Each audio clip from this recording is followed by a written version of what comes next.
Corporate radar में अब हम फोकस करेंगे कैपिटल स्मॉल फाइनेंस बैंक की। मिडिल इनकम वाले ग्राहकों पर कंपनी फोकस करती है। देश का पहला स्मॉल फाइनेंस बैंक है और कंपनी का पोर्टफोलियो भी अगर देखें तो काफ़ी डाइवर्सिफाई है। एग्री लोन, एमएसएमई और ट्रेडिंग लोन भी कंपनी देती है। साथ ही मॉर्टगेज, हाउसिंग, कॉर्पोरेट और कंजम्पशन लोन भी कंपनी देती है। आगे कैसी रहेगी एसेट क्वालिटी और क्या है कंपनी का ग्रोथ आउटलुक, इस पर बातचीत करने के लिए हमारे साथ मौजूद हैं कैपिटल एसएफबी के एमडी और सीईओ सर्वजीत सिंह जी। सर, बहुत बहुत स्वागत है आपका शो पर और धन्यवाद हमें समय देने के लिए। सर, पहले तो थोड़ा आपसे एक सेक्टर आउटलुक लेना चाहेंगे। इस बीच युद्ध का जो माहौल चल रहा है, हम देख रहे हैं कि धीरे धीरे स्थिति थोड़ी बिगड़ते हुए नज़र आ रही है और इसका इम्पैक्ट भारत में अगर देखें तो महंगाई बढ़ने का टेंशन हो चुका है। कहीं ना कहीं आरबीआई ने भी इसे काफ़ी हाईलाइट किया इस बार की पॉलिसी में। तो मौजूदा माहौल को देखते हुए सर, थोड़ा आपसे समझना चाहेंगे कि इस बीच क्रेडिट ग्रोथ कैसी नज़र आ रही है, क्योंकि आपका पोर्टफोलियो काफ़ी डाइवर्सिफाई है। क्या कोई सेगमेंट है, कहीं पर कोई स्पेस है जहां पर कि आप कंसर्न देख रहे हैं आने वाले समय के लिए? पूजा जी, जो इस वित्त वर्ष के शुरू में हम लोगों ने गाइडेंस दी है, वो जियोपॉलिटिकल ये जो सिचुएशन है इसको मद्देनजर रख के गाइडेंस दी थी हमने कि 22% प्लस की ग्रोथ इस साल हम करेंगे।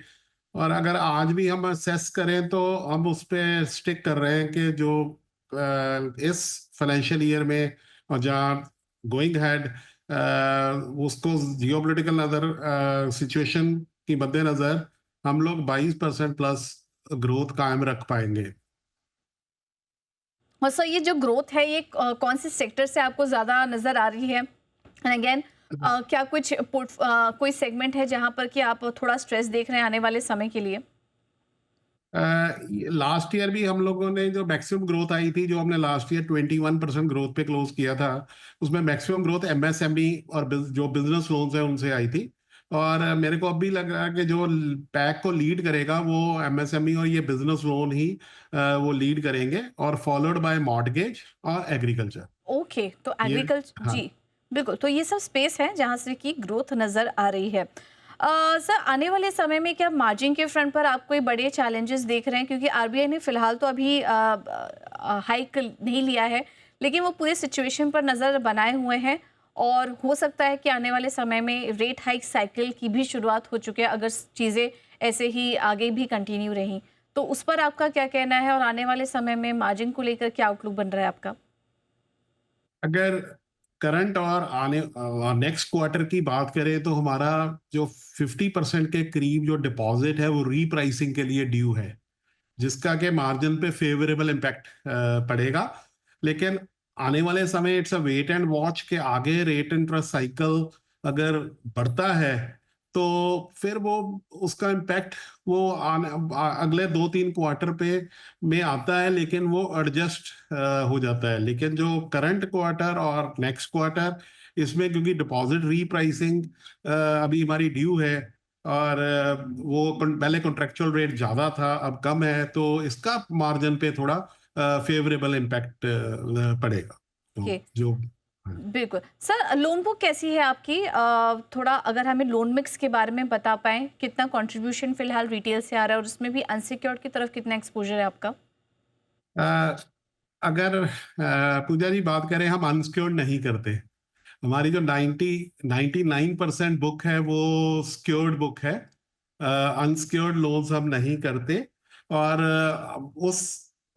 इस टोटल लोन बुक में जो फर्दर अगर बाइफ्रिकेशन देखें तो वो एमएसएमई और business loans, mortgage loans, agriculture और फिर अदर लोन्स। जो अदर लोन है वो इन 3 सेगमेंट के जो कस्टमर्स हैं उनको सपोर्ट करने के लिए ही वो दूसरे जो लोन है उनकी कोई डिमांड हो, बिकॉज जैसे हमने पहले बताया मिडिल इनकम ग्रुप को मेनली कैटर करते हैं, और हमारा एम रहता है कि हम उसके प्राइमरी बैंकर बन सके। तो जो भी उसकी प्रेजेंट और आने वाले समय में जो भी बैंकिंग प्रति जरूरतें हैं वो सारी की सारी हम पूरी कर सके।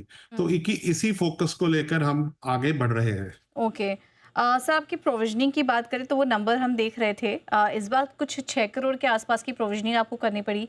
साल भर पहले 2 करोड़ थी और क्वार्टर ऑन क्वार्टर भी अगर देखेंगे तो करीब 34% की प्रोविज़निंग आपको करनी पड़ी है। ये इतनी बढ़त किस कारण से हुई है, या कॉशियस तरीके से आपने यहाँ पर बढ़त की और आगे के लिए क्या आउटलुक है आपका प्रोविजनिंग के फ्रंट पर? हमने स्लाइटली प्रोविजनिंग बढ़ाई थी। तो अदरवाइज अगर ओवरऑल बात करें तो लास्ट ईयर हमने 2.54 जीएनपीए पे क्लोज किया है और नेट एनपीए 1.24।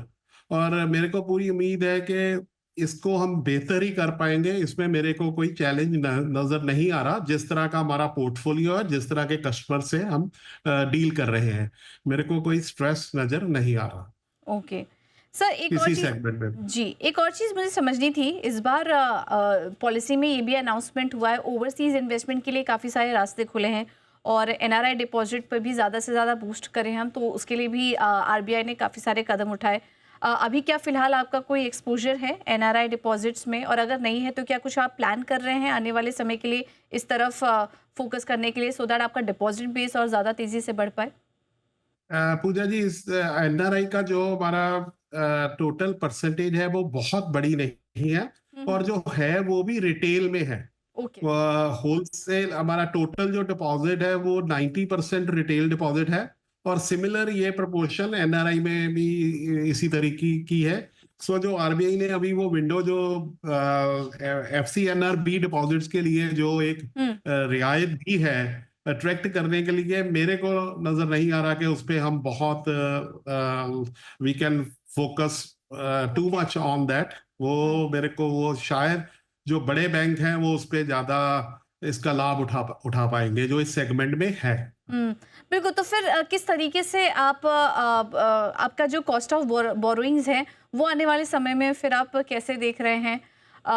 बोरोइंग मिक्स फिलहाल आपकी कैसी नज़र आ रही है और आने वाले समय के लिए फिर क्या आउटलुक बन रहा है आपका? देखिए, जो जैसे मैंने पहले बताया, हम 90% प्लस रिटेल डिपॉजिट पे हैं, ओके। और जो जो वो डिपॉजिट रीप्राइसिंग का कुछ बेनिफिट पिछले फाइनेंशियल ईयर का लास्ट क्वार्टर था उसी में ही नजर आ गया था। और जो हमारी इस समय कॉस्ट ऑफ डिपॉजिट जो हमने क्लोज किया लास्ट फाइनेंशियल ईयर में वो 5.75 के करीब है। और मेरे को लग रहा है कि जो डिपॉजिट रीप्राइसिंग होनी है, हम इसको थोड़ा सा इसमें और बेनिफिट नजर आएगा इस क्वार्टर में और नेक्स्ट क्वार्टर 2 में। जिनके नंबर्स आपके काफ़ी स्ट्रॉन्ग इस बार देखने को मिले 4% के आसपास, क्या आगे भी आपका आउटलुक क्या है? ऐसे ही मेंटेन रखेंगे? क्योंकि हम देखेंगे कि आने वाले समय में थोड़ा डिपॉजिट को लेकर, डिसबर्सल को लेकर कंपटीशन बढ़ता हुआ नज़र आएगा। कैसे प्रोटेक्ट करेंगे मार्जिन को, और क्या आउटलुक है आपका निम्स को लेकर? एक तो जैसे मैंने पहले बताया कि वो जो डिपॉजिट रीप्राइसिंग है उसका फेवरेबल इम्पैक्ट निम पे जरूर उसका आएगा। वो देखने को मिलेगा, कुछ इस क्वार्टर में मिलेगा, कुछ आने वाले क्वार्टर में मिलेगा। बाकी तो we are keeping fingers cross के आगे मॉनेटरी पॉलिसी में गोइंग हेड वो किस तरीके से शेप लेती है। लेकिन अब जो न्यूट्रल स्टांस अभी लिया है रिजर्व बैंक में, उसमें मेरे को मार्जिन थोड़े बढ़ते हुए नजर आ रहे हैं।